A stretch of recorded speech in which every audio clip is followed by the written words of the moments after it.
नमस्कार, न्यूज़ 24 के खास कार्यक्रम आमने सामने में आपका स्वागत है। मेरे साथ आज है एचआरडी मिनिस्टर स्मृति ईरानी। एक बात और बता दूं कि ये देश की पहली एचआरडी महिला मंत्री हैं। Welcome to the show. आप एक्सपेक्ट कर रही थी, दिल पे बताए रहा, इस मिनिस्टर को लोग क्या बनाना चाहेंगे? ये बताइए कि जब से आप मिनिस्टर बनी उसके बाद से कोई फिल्में देखी कि नहीं देखी?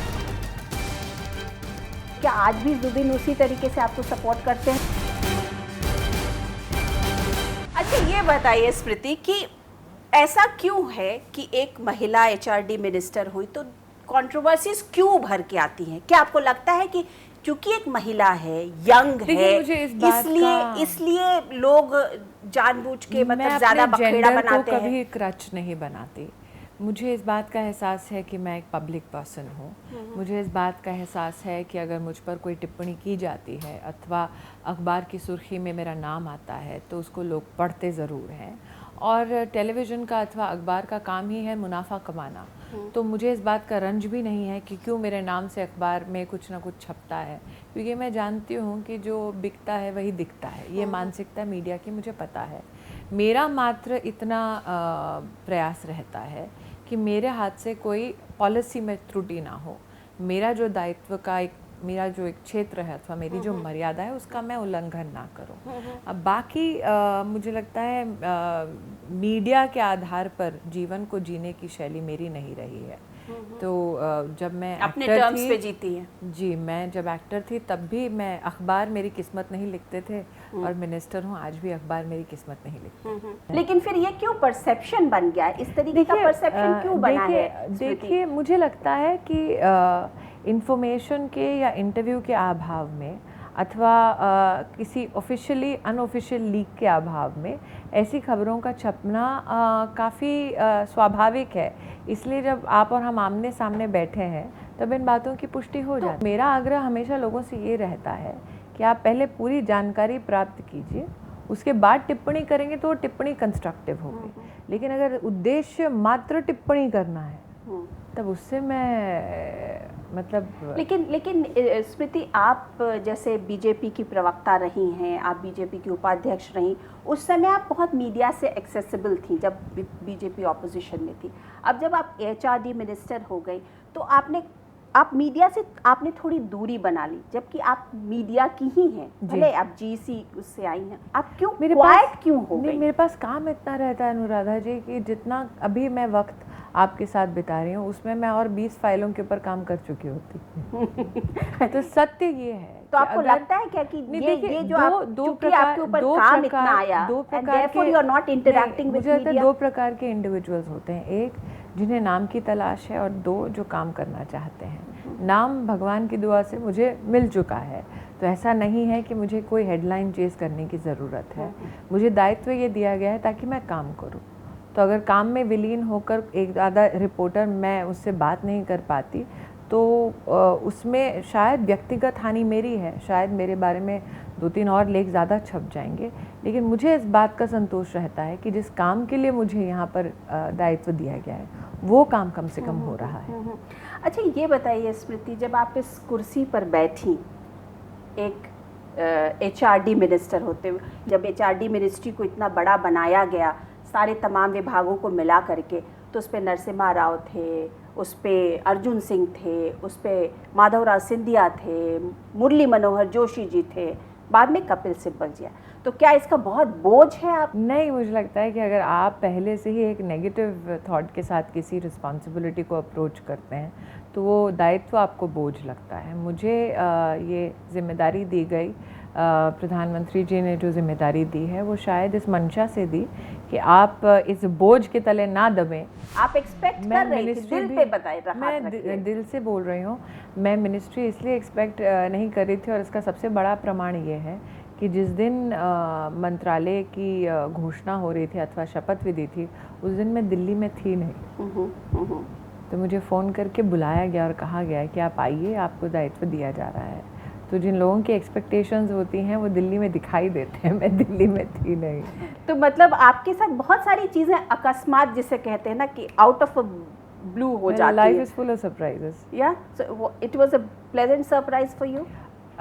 मैंने आज तक जितना काम किया अपनी राजनीतिक पार्टी में इस मंशा से नहीं किया कि मैं ये करूँगी तो मुझे ये मिलेगा, और वो शायद इसलिए भी क्योंकि मैं एक सफल करियर ऑलरेडी पा चुकी थी मीडिया में। तो वो लालसा मात्र तभी होती है जब आप किसी प्रकार की सक्सेस हासिल नहीं करते हैं, और चूंकि एक बहुत कम उम्र में मुझे सक्सेस हासिल हो चुकी थी, इसलिए जो मिला, जैसे अटल जी ने कहा था, ना हार में ना जीत में, किंचित नहीं भयभीत में, संघर्ष पथ पर जो मिले ये भी सही वो भी सही, वरदान मांगूंगी नहीं। तो मैंने ये अपेक्षा नहीं की थी। तो जब आपने यहाँ पे मिनिस्ट्री टेक ओवर की, क्या तो आपने समझने की कोशिश की कि कितनी बड़ी मिनिस्ट्री है, इसके कितने सारे डिपार्टमेंट्स हैं, कितने लोग विभाग मात्र 2 हैं कितने लोग मातहत हैं, कितने लोग काम करते हैं? विभाग मात्र 2 हैं, स्कूली शिक्षा और उच्च शिक्षा। तो जितना बता रही हैं नहीं, but human resource development, see the name of the ministry is HRD, human resources. That's the biggest resource of any country that can have. No, it is quite a privilege that I've been given such a huge responsibility, and I'm aware of the impact of that responsibility. अच्छा स्मृति, जब आपने खुद ही बताया कि बहुत जल्दी आपको young age में आपको सक्सेस मिल गया था, तो उस वक्त जब आप एक बहू के किरदार में आई थी, खिली खिली बहू जिसे कह सकते हैं, पतली सी, यस, 10-15 किलोज लेस, 20 एक्चुअली, 20, अच्छा। तो वो जो बहू थी जिसको हर घर की जो माताएं थी वो अपने घर का बहू बनाना चाहती थी, तो क्या इस मिनिस्टर को लोग क्या बनाना चाहेंगे? नहीं, मुझे लगता है कि उन दोनों दुनिया में बहुत बड़ा एक फ़र्क है। वहाँ पर किसी और की स्क्रिप्टेड लाइन पढ़ रही थी, यहाँ पर अपनी किस्मत खुद लिख रही हूँ, तो बहुत बड़ा फ़र्क है। तो कितना काम करती है? सुना है कि प्रधानमंत्री जी इतना लोगों को मतलब उनसे इतना काम कराते हैं, और लोग सारे मंत्रियों की आंखें सूजी रहती हैं, क्योंकि सुबह कब पता नहीं 6 बजे फोन आ जाए प्रधानमंत्री जी का। ये धारणा भी गलत है कि वो काम कराते हैं। मैं चूँकि गुजरात का प्रतिनिधित्व कर चुकी हूँ गत 3 वर्षों से, और प्रधानमंत्री जी जब प्रदेश के मुख्यमंत्री थे तब भी उनके साथ काम कर चुकी हूँ। तो ये धारणा विकसित करना कि वो काम कराते हैं, ये धारणा गलत है। वो कहीं ना कहीं आपको प्रेरित करते हैं कि आपके पास जो जिम्मेदारी है उसे आप बखूबी निभाइए, और उनको परिणाम से मतलब होता है, और परिणाम मात्र ये है कि गवर्नेंस अच्छा हो और लोगों का भला हो उसमें। तो चूंकि आप उस परिणाम को पाना चाहते हैं, तो उस जद्दोजहद 6 बजे मंत्रियों के पास फोन आ जाते हैं कि अच्छा जी बताइए आज आपके एजेंडा पे क्या है, इस तरीके की खबरें होती हैं। क्या आपके पास भी कोई फोन आया है? मुझे लगता है कि इस प्रकार की जो खबरें और अटकलें होती हैं, जो काफ़ी जूसी और मसालेदार होती हैं, उनका शायद मैंने एक चैनल पर कार्टून देखा था कि मीडिया को मसाला बनना बंद हो गया, इसलिए मीडिया कुछ नए पकवान खुद ही पका रही है। मैं इतना ही कहूँगी कि मेरा जितना अनुभव रहा है इन दिनों का, मुझे आज तक कोई ऐसे 6 बजे 12 बजे कभी भी ऐसा कोई फ़ोन नहीं आया। अच्छा, आप तो शिफ्टों में काम करने की आदी होगी ना, जब एक्टर होता है वो एक शिफ्ट, जब मैं एक्टर थी तो मैं 20 घंटे काम करती थी। घंटे काम कर रही हैं? जब मैं एक्टर थी तब भी 20 घंटे काम करती थी, आज भी। अच्छा, 20 घंटे काम करती मतलब? हाँ, ये शिफ्ट सिस्टम इंडस्ट्री में डबल शिफ्ट करने का सौभाग्य मुझे ही प्राप्त हुआ। और आजकल आप डबल और ट्रिपल शिफ्ट कर रही हैं। हाँ, इसलिए डबल और ट्रिपल हो गई। अच्छा स्मृति, ये बताइए कि आपके बारे में कहा जाता है कि आप एक बहुत जुझारू हैं।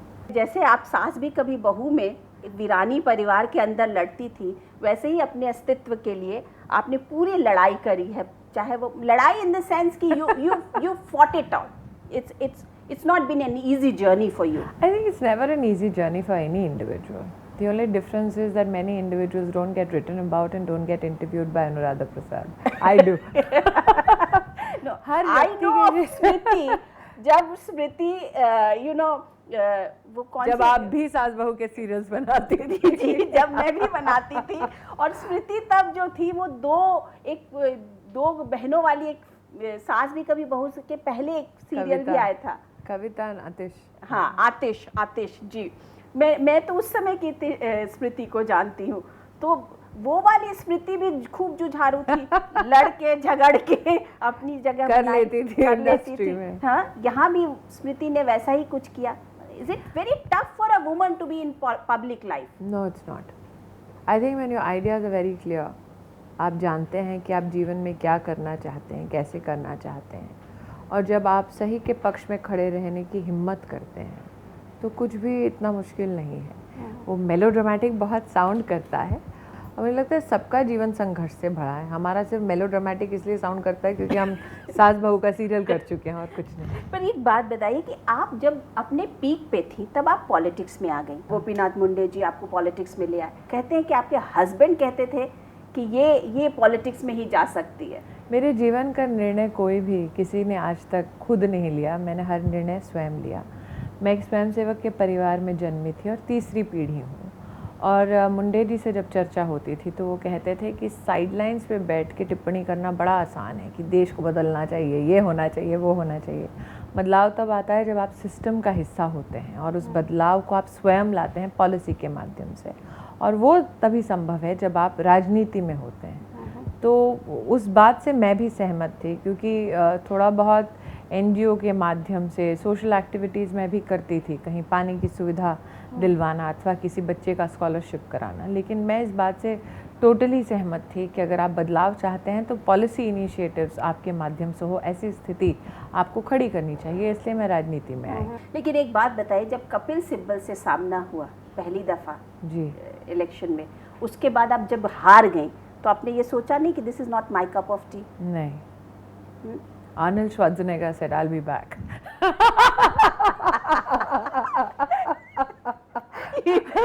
Arnold Schwarzenegger? Oh no, you can't be.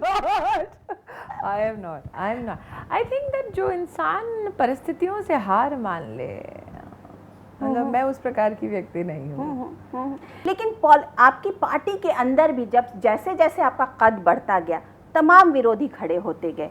नहीं, ये सही नहीं है। मुझे लगता है कि इस 12 साल के सफ़र में अगर मेरे परिवार में कोई विरोध होता और मैं पार्टी को पार्टी नहीं अपना परिवार मानती हूँ तो मैं इस स्तर तक कभी नहीं पहुँचती। आपने देखा होगा मुख्यतः जब भी कोई फिल्मी सितारा अथवा कोई प्रसिद्ध व्यक्ति आता है तो सीधा राष्ट्रीय राजनीति में आता है। मैंने प्रदेश से शुरुआत की थी और ये मेरी संगठन को श्रेय जाता है कि उन्होंने उस पद्धति से मुझे स्टेप बाय स्टेप सिखाते हुए, काम देते हुए परखा और उसके बाद आज इस मुकाम तक पहुंचाया है। तो अमेठी से चुनाव लड़ने का भी फैसला आपका खुद का था या पार्टी का ही था? संगठन का। चुनाव हमारे संगठन में कौन सा कार्यकर्ता कहां से लड़ता है इसका निर्णय संगठन और विशेषतः पार्लियामेंट्री बोर्ड लेती है, व्यक्ति विशेष स्वयं नहीं लेता ये निर्णय।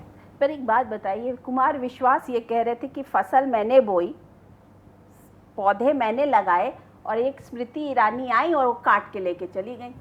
3 लाख वोट मिले आपको। मैं इतना ही कहूँगी, कुछ तो लोग कहेंगे, लोगों का काम है कहना। नहीं, लेकिन मेहनत तो कुमार विश्वास ने की थी, ये तो आप थोड़ा मानेंगे। मुझे लगता है कि अगर आप वाकई में अगर आप लोगों के बीच में एक लंबे अंतराल में एक पैंठ बनाते हैं तो उसका परिवर्तन वोटों में होता है।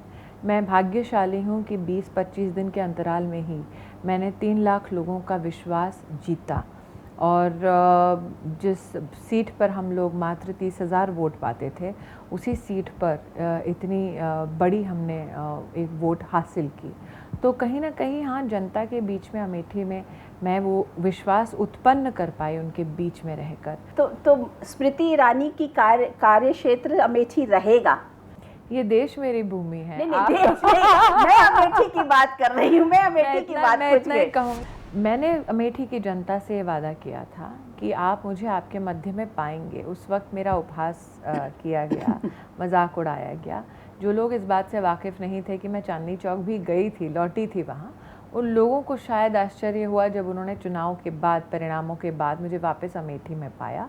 आज भी अमेठी की जनता अगर कोई भी विपदा से गुज़र रही हो, चाहे वो ट्रेन की बात हो, चाहे वो रोज़गार की बात हो, चाहे वो किसी के स्वास्थ्य से संबंधित कोई दरकार हो, मेरे पास आज भी जनता आती है और मैं उनका जितना संभव होता है उनका समर्थन करती हूँ, उन्हें समाधान देती हूँ। तो मतलब मान लिया जाए कि अमेठी आपकी मतलब आप मान लीजिए कि आप जिन शब्दों में जवाब चाहती हैं वो जवाब मैं नहीं दूंगी, मैं जवाब अपने ही आपसे निर्धारित करूंगी।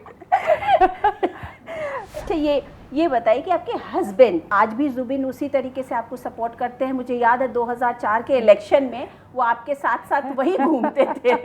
अभी भी वो घूमते हैं साथ में या मैं जो नहीं? भी हूँ अपने परिवार के समर्थन और सहयोग की वजह से ही हूँ। आप मेरी बात करें, आपने भी अपने हस्बैंड का काफ़ी समर्थन किया है और आज वो है, वो आपकी बदौलत भी है।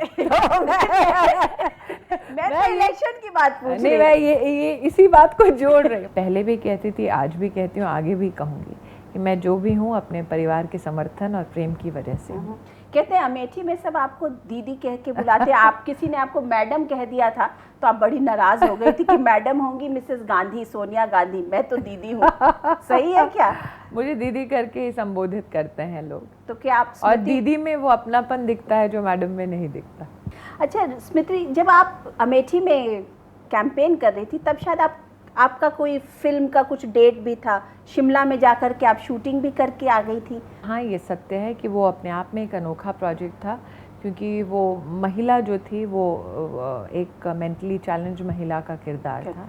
और मैं काफ़ी आभारी हूँ कि मेरे सहयोगी कलाकार इस वक्त की मेरी राजनीतिक जिम्मेदारियों को समझते हैं। और चूँकि मैंने प्रयास बहुत किया कि मैं वक्त दूँ, लेकिन किसी का भी डेट डायरी मैच नहीं हुआ, इसलिए आज मेरे सहयोगी कलाकार जिस प्रकार का समर्थन जताते हैं मेरे लिए, उसके लिए मैं आपके माध्यम से पहली बार बोल रही हूँ, आभार व्यक्त करती हूँ। ये बताइए कि जब से आप मिनिस्टर बनी उसके बाद से कोई फिल्में देखी कि नहीं देखी? टाइम मिला कि नहीं?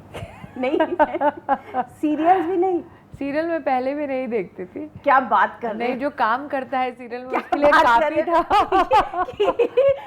सीरियल की टॉप मोस्ट हीरोइन 7 साल आपने इंडियन टेलीविजन 8 साल बेस्ट एक्ट्रेस का अवार्ड लिया एक साथ, उसके बावजूद सीरियल्स नहीं देखती थी? नहीं, क्योंकि इतना रोज हो लेती थी पूरा दिन, इसलिए किसी और को रोने का मुझ में सामर्थ्य नहीं बचता था। अच्छा, आप बड़ी अच्छी डिबेटर हैं, तो क्या आपने स्कूल में भी डिबेटिंग वगैरह की थी क्या? You debate with no, I'm telling you, you have to accept, or you have the nation has to know.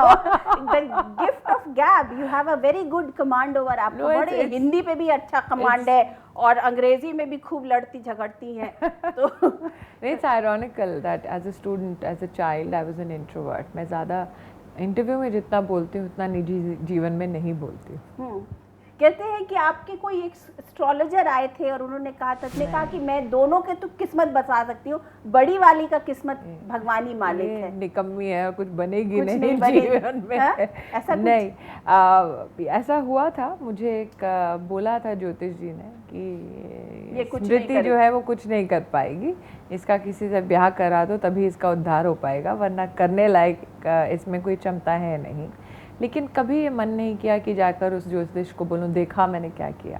मुझे लगता है आप जीवन में जब इस मुकाम पर पहुंचते हैं और मैंने जिस प्रकार का जीवन देखा है उसमें कहीं ना कहीं ये भावना विकसित होती है कि जो बीत गई सो बात गई। कहते हैं आप नेचर या भगवान पूजा में भी काफ़ी विश्वास रखती हैं, सुनते काफ़ी झंडा वंडा सोमनाथ पे और चढ़ाती हैं। हाँ जी जी, मेरी अपनी आस्था है। डेली की रूटीन में आपकी पूजा होती है? मैं इतना भी आपको व्यक्तिगत मेरे जीवन में झांकने नहीं दूंगी, लेकिन हाँ, महादेव में निष्ठा, मेरी आस्था, ये एक सत्य है, इसको मैं झुटलाऊंगी नहीं। आगे क्या पॉलिटिकल, आगे क्या स्मृति ईरानी के? मैंने आज तक अपनी पॉलिटिकल सफ़र को खुद डिज़ाइन या फिर डिफ़ाइन नहीं किया। मेरे संगठन ने जब जब जो दायित्व दिया, मेरा मात्र प्रयास ये रहा कि वो जो काम दिया गया उसको अच्छे से करो, ताकि संगठन को और मेरे वरिष्ठों को ये इस बात का संतोष हो कि हमने जो स्मृति को दायित्व दिया था कम से कम उसने वो काम किया।